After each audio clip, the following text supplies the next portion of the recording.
You're listening to the Betoota Advocate's weekly news wrap on Desert Rock FM 96.5. Welcome back to the weekly Betoota Advocate Bulletin. We're so happy to have you here with us. Again, me, Clancy Overall, and Effie Bateman, here to read you the headlines, the biggest headlines that make up the Betoota Advocate's weekly bulletin this week. How you going, Effie Bateman? I'm good. I've been doing my RSA lately. What's that?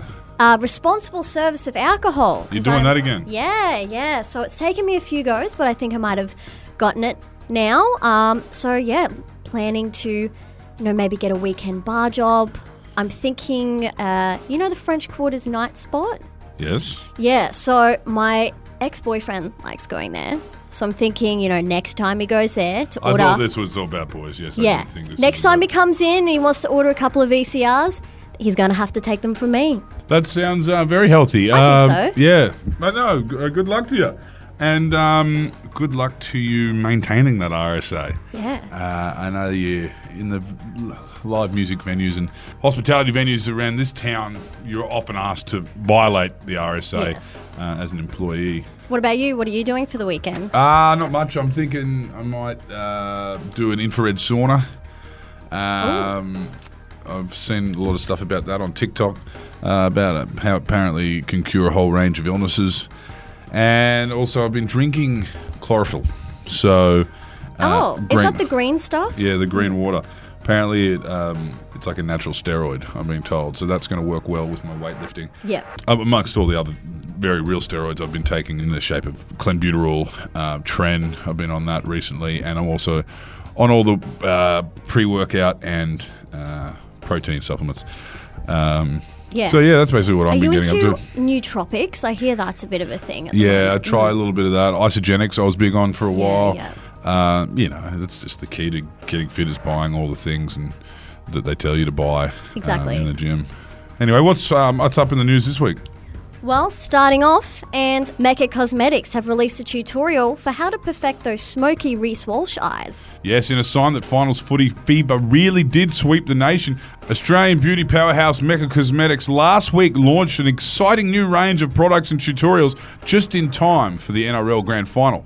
With social media feeds flooded with images of the NRL's hottest young sensation, Reece Walsh, the Betoota Advocate exclusively revealed that Brisbane footy fans will now have the ability to flaunt the same smoky eyes as their beloved fullback in just a few simple steps. Speaking to Mecca's head of product innovation and education, Tamika Tilbury, it's believed that the new set of Bronx bronzers and Reece Lightning eyeliner have come as a result of public interest in the stud. She said, from our Queen's Plaza store to Mount Cravat and even Robina, we've had customers coming in desperate to copy the same smoky eyes that Reece Walsh flaunts on the field. And just wait till you see our new Paddy Carrigan hair treatments. Customers will be able to flaunt the same luscious locks as that swarthy captain in minutes. And that's what happens in Brisbane when they lose a grand final. Imagine if they won. Up next, marketing manager reclines with a glass of scotch after several hours discussing what font to use on a brochure. A marketing and branding manager paid a fuckload to make everyone else's jobs difficult has rewarded himself for some hard work this week, having spent several grueling hours deciding on what font to use for a brochure that no one will ever fucking look at. Known as the constant thorn in the side of his marketing team, John Beecham loves nothing more than sending 50 emails hyperfixating on the tiniest things, such as changing a word on a pamphlet from good to great, or dropping into the office to demand huge changes mere hours before anything goes to print. In fact, many of his employees suspect John always has an opinion for the sake of having an opinion, because it gives him the illusion that he's contributed to something. Like this week, when he had an epiphany on the perfect font to use for the Betoota tourism pamphlet. I've done some thinking, he said, talking out of his arse, and I just don't think Helvetica is inviting enough. It seems a bit too hoity-toity for a tourism campaign. I'm thinking Ariel, let's do Ariel.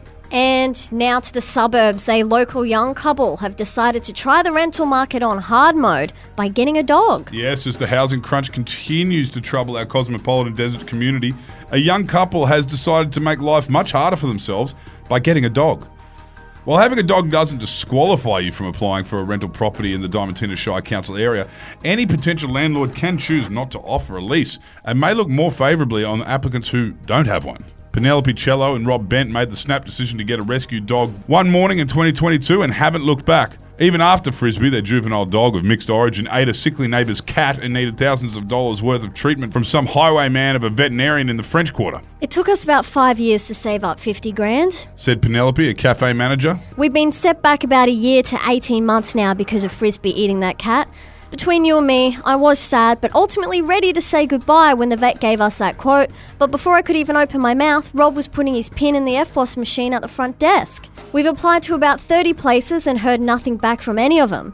One agent did get back to us, actually, and said if we got rid of the dog, then the owner might consider offering us a lease. And lastly, the sporting news. Local woman not sure she can be into F1 boys anymore after finding out most of them are under 6 foot. Yes, a Betoota Heights woman with some rather picky dating criteria has found out some truly awful news this week, which is set to have a massive impact on a newfound interest in Formula One. Katie Gillard reportedly became mesmerised by the world of motorsports shortly before the Grand Prix in Melbourne this year, as the TikTok For You page was inundated with thirst traps of driver Charles Leclerc and snippets of our very own Daniel Ricciardo being as affable and charming as always, prompting her to officially become an F1 girlie.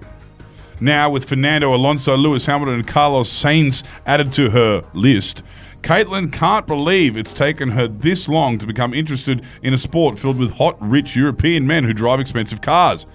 That is until her co-worker Josh delightfully informed her that most of the F1 drivers were short kings. He said, You do know most F1 drivers are pretty tiny, right? I'm pretty sure Fernando barely scrapes 5'7". Otherwise, they wouldn't fit in the car. They are quite literally the definition of a pocket rocket. And that's all from us this week. Shame on you, F1, for lying to us. See you later.